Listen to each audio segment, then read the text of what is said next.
सिर्फ 4 लौंग और एलोवेरा के इस्तेमाल से तुलसी के पौधे को सर्दियों में बहुत ही हरा भरा बनाकर रखा जा सकता है। काले कीड़े तो एक बार इसके इस्तेमाल के बाद दोबारा कभी भी नहीं आते हैं, ये गारंटी है।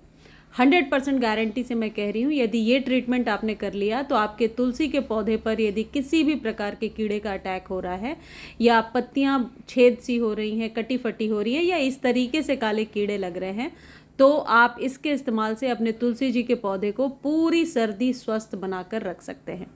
सर्दियों में इसका इस्तेमाल कैसे करना है, पौधे को स्वस्थ बनाने के लिए क्या उपाय करना है, कौन से घरेलू टिप्स अपनाने हैं, ये आज के वीडियो में मैं आपको बताने वाली हूँ। अक्सर तुलसी जी के लिए मैं घरेलू उपाय ही बताती हूँ, लेकिन कई लोग पूछ रहे थे कि एप्सम सॉल्ट का क्या विकल्प है, एप्सम सॉल्ट नहीं डालना है तो क्या यूज़ कर सकते हैं।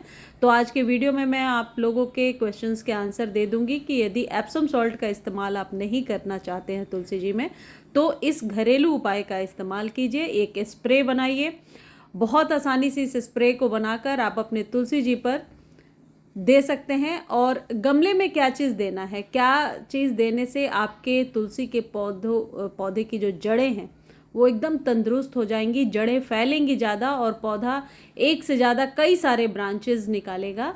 ये आज के वीडियो में मैं आपको बता रही हूँ, वीडियो को ध्यान से। काले कीड़े या फंगस का अटैक क्यों होता है तुलसी जी पर सर्दियों में, ये जानना भी बहुत ज़रूरी है। देखिए, इसके 3-4 ज़रूरी प्रमुख कारण हैं। पहला तो ये है कि यदि तुलसी जी के पौधे में लगातार जल दिया जा रहा है, लगातार पानी जा रहा है और पौधा धूप में नहीं है, यानी मिट्टी सूख नहीं रही है, मिट्टी गीली है, तो ऐसे सिचुएशन में इसकी जो टहनियाँ हैं वो झुकने लगती हैं और टहनियों पर इस तरीके से काले कीड़े का अटैक होने लगता है। तो बहुत ज़रूरी है कि आप तुलसी जी में यदि जल देते हैं तो 3-4 गमले रख लीजिए, कभी एक में दीजिए, फिर 3-4 दिन का गैप दीजिए और फिर दूसरे में दीजिए।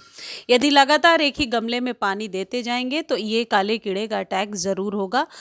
सर्दियों में ओस की वजह से, ज़्यादा नमी की वजह से ये काले कीड़े आ जाते हैं। अब आपको करना क्या है इससे छुटकारा पाने के लिए, आपको लेना है 4 लौंग। लौंग तो सभी के किचन में मिल जाएगा। उस लौंग लेने के बाद जो दूसरी चीज़ आपको लेनी है वो है एलोवेरा। एलोवेरा की पत्तियां, ये एक गमले के लिए मैं आपको इतनी 4 दिखा रही हूँ। ये बहुत स्वस्थ तो कोई नहीं है, लेकिन आप ज़्यादा मांसल, ज़्यादा स्वस्थ पत्तियां लेंगे तो बेहतर होगा। और ये जो एलोवेरा है ये तो खैर आपके पौधे के लिए ऑक्सीडेंट का काम तो करता ही है, एंटी इन्फ्लामेंट्री का भी काम करता है, लेकिन लौंग आपके पौधे के लिए बहुत ही फ़ायदेमंद रहता है। आगे वीडियो में मैं आपको बताऊंगी कि लौंग का इस्तेमाल और कैसे कर सकते हैं। तो ये 4 लौंग और इसको लेकर के आप बॉयल कर लेंगे। 5 मिनट जब बॉयल करेंगे इसका अर्क अच्छे से पानी में मिल जाएगा। देखिए, कुछ इस तरीके से जब बॉयल हो गया तो इसे आप ठंडा होने के लिए छोड़ दीजिए और इसे बंद कर दीजिए। गैस बंद करके उसे साइड कर दीजिए। जब तक ठंडा हो रहा है तब तक आप क्या करेंगे, ये जो तुलसी की पत्तियां हैं इन्हें यदि आप ऊपर से 1 इंच तोड़ते हैं तो आपका पौधा निश्चित तौर पर घना होगा। वैसे तो इसको पूरे साल में आप पिंचिंग कर सकते हैं, इसी प्रोसेस को पिंचिंग कहा जाता है। लेकिन देखिए, कुछ इस तरीके से 1 इंच यदि हम यहाँ से हटा देते हैं या कट करते हैं तो वहाँ से मल्टीपल ब्रांचेज आएंगी और ब्रांचेज जितनी ज़्यादा होंगी पत्तियाँ उतनी ज़्यादा आएंगी और पौधा घना होगा। लेकिन सर्दियों में दिसंबर के मंथ में कोशिश करना चाहिए कि पिंचिंग या कटिंग ना करें, लेकिन बसंत ऋतु की शुरुआत के साथ ही फरवरी से लेकर नवंबर तक आप ऐसा कर सकते हैं। यहाँ से सिर्फ इसको कट कर दीजिए। अब इसको कट करने के लिए आपकी जो भी आस्था रही होगी, कैंची से कट कीजिए या आप देख लीजिए कैसे कट करेंगे। ऊपर से 1 इंच कट करने से आपका पौधा निश्चित तौर पर घना होगा। ये जो 2 पत्तियां दिख रही हैं इसको यदि ऐसे पकड़ करके आप पिंच कर देते हैं तो इससे पत्तियां बड़ी बड़ी आएंगी। ये एक ट्रिक होता है। पिंचिंग और कटिंग के द्वारा आप अपने तुलसी जी के पौधे को घना बना सकते हैं। तुलसी जी के पौधे पर यदि आप मल्टीपल ब्रांचेस चाहते हैं तो उसके लिए आपको 15 दिनों में एक बार अपने पौधे की गुड़ाई भी करनी है और खाद भी देना पड़ेगा, क्योंकि तुलसी जी को हमने गमले में लगाया है तो गमले में विशेष केयर की ज़रूरत होती है। देखिए, यदि आप डेली जल देते हैं तो मिट्टी कुछ इस तरीके की हो जाएगी जल देने के बाद, लेकिन मिट्टी का सूखना ज़रूरी है। जैसे एक पौधे में एक दिन जल दे दिया, पानी दे दिया, तो दूसरे दिन दूसरे पौधे में या तीसरे पौधे में देंगे, कहने का मतलब ये है कि सॉइल का सूखना बहुत ही ज़रूरी है। ऐसा नहीं है कि तुलसी जी के पौधे में सर्दियों में ग्रोथ नहीं होती है, ग्रोथ ज़रूर होती है, लेकिन धीमी ग्रोथ होती है, थोड़ी स्लो होती है।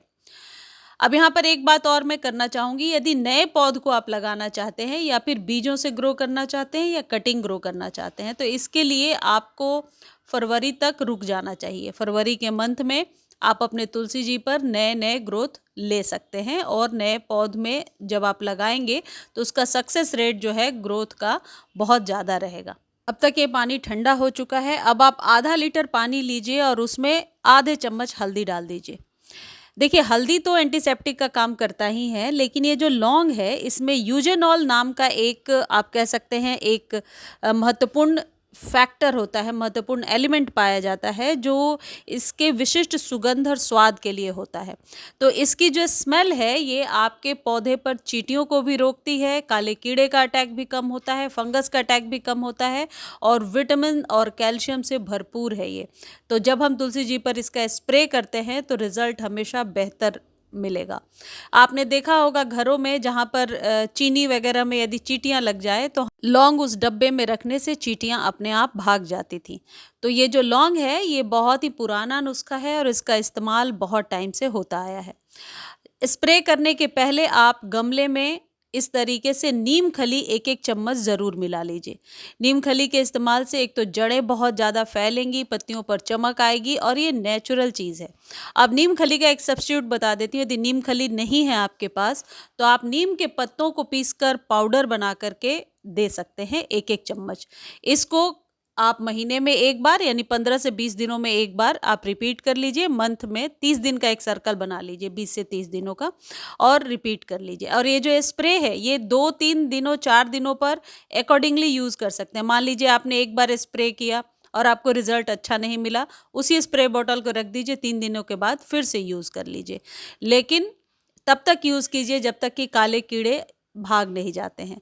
यहाँ पर जो भी चीज़ें हमने इस्तेमाल किया, हल्दी, एलोवेरा और लौंग, ये तीनों ही चीज़ें आपके तुलसी जी के पौधे को लंबा घना करने, कीटाणु मुक्त होने में बहुत ज़्यादा हेल्प करेगा। आप 3 से 4 दिनों बाद देखेंगे कि आपकी तुलसी जी कुछ इस तरीके से स्वस्थ हो गई हैं, लश ग्रीन पत्तियां निकल कर के आ रही हैं। यदि आप ये लौंग वाला ट्रीटमेंट नहीं कर पा रहे हैं, आपके पास समय की कमी है, तो आप एप्सम सॉल्ट 1 चम्मच लीजिए, उसे पानी में डालिए और अपने पौधे पर स्प्रे कर दीजिए। रिजल्ट आपको बेहतरीन मिलेगा। कभी कभी तो रातों रात ही आपका पौधा स्वस्थ हो जाता है।